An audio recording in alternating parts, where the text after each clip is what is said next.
中共伫月中向围台军演解放军舰辽宁号伫咧演习了后一步动作，互人关注。今仔日早起，国防部公告辽宁号为台湾海峡中线西面向北航行，国防部嘛强调专程看条条。现在当然他现在正在通过台湾海峡，沿着中线以西到北尺，我想我们都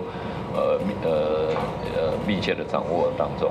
斟酌掌握对方的动作，中国今年发动2届围台军演，其中联合来舰比训练科目，就包含海监、空袭的防控。国开面对因随时以混转战的风险，国军要安怎因应，正做立委关注的话题。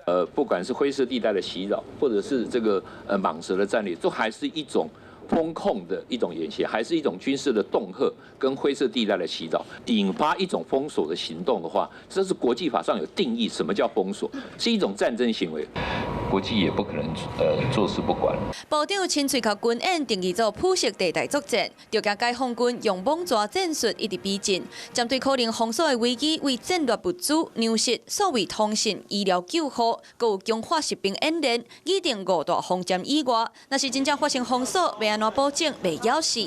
就算讲公粮的存量有到7个月，菜色拢无欠，农业部嘛要求爱申请旱季、稻类等等的救灾作物。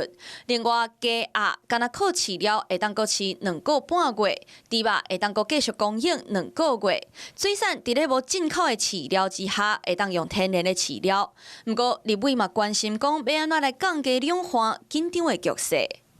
共同谴责，可是我们现在要说的是，我们只是要维护台海的和平稳定现状。和平稳定现状，可是在大多数国人所祈求的。面对威胁，除了靠别人，嘛要靠家己。行政院各部会做伙合作拟定方针，替所有可能发生的状况预做准备。